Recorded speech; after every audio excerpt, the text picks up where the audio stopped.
Hi, thank you for your time. Today I will be walking through a demo of our Himalaya Power ICs and highlighting the effects of small solution size and high efficiency. To do that, we have a demonstration of the effects of high efficiency and low efficiency and how that translates to heat, which you will see inside your design or inside your application. So let's take a look at the demo. So here we have our demonstration of two EV kits. So on the left, we have Maxim's EV kit, and on the right, we have a competitor.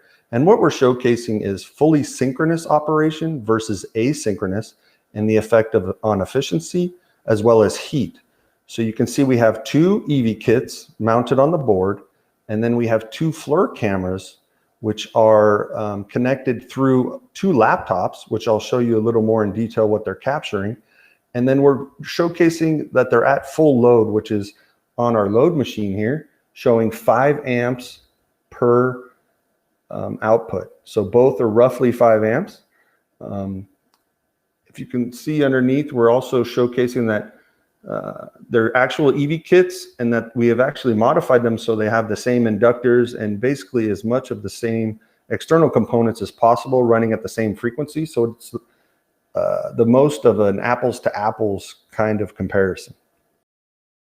So here, as we look at camera 1, we're basically showing the thermal representation of heat being generated from the EV kit from our fully synchronous DC to DC regulator, converting 24 volts to 5 volts at 5 amps. Now it looks all blue, correct? Everything's blue. It looks actually broken. And the reason for that is we actually, to do an apples to apples comparison and really see the difference in heat, we have to set the calibration of the window to be identical versus competition. So you can see in the two red circles where we've calibrated it between 80 degrees and 45 degrees. And that mark in the middle, SP1, is actually focused on the hottest part of the board, which is measuring about 50 degrees C. So our IC at the hottest temperature on the board, which you could still see even though it's all blue, is actually around 50 degrees C, which is relatively cold in comparison to competition, which I'll show you on the other screen. So now as we look at the second screen, you could see a little more color here. And the reason for that is the part is significantly hotter. You can see that we have set the same calibration with the blue circles there showing 80 degrees C as the maximum and 45 degrees C as the minimum, but it's definitely white hot right there in SP1.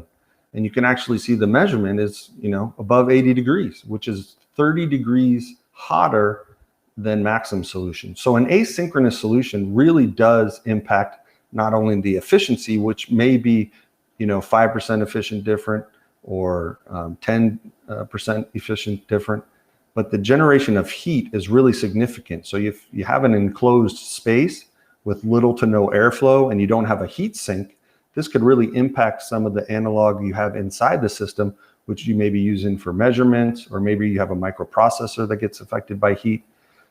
Usually heat is not a good thing unless you're in Antarctica or something. So what we try to do is have a high efficient solution to generate the least amount of heat as possible.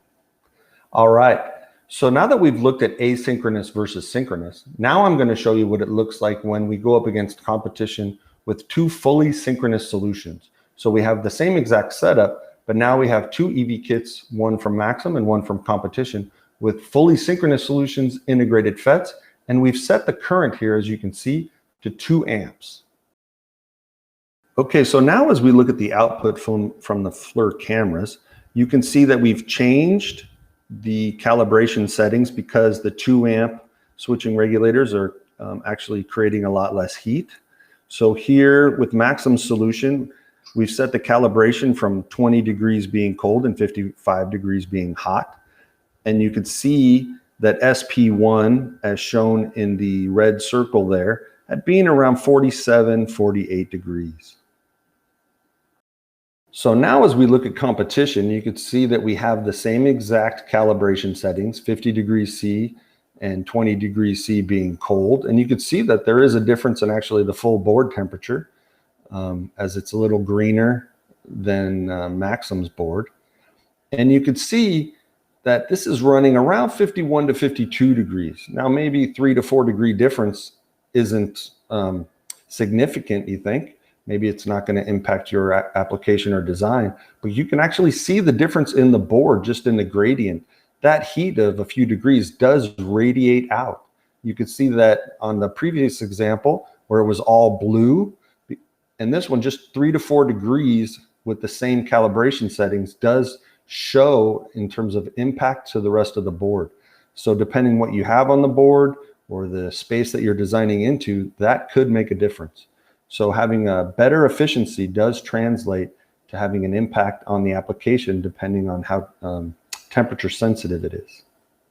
All right, so hopefully you could tell by looking at the asynchronous versus synchronous solution, or even fully synchronous solutions, that efficiency does play a part in the application and design, the heat generation, and Maxim solutions do play a part in creating less heat, which is why we call them the Himalaya solutions, peak of efficiency, and cold, which are the Himalaya mountains. Thank you again for watching. See you next time.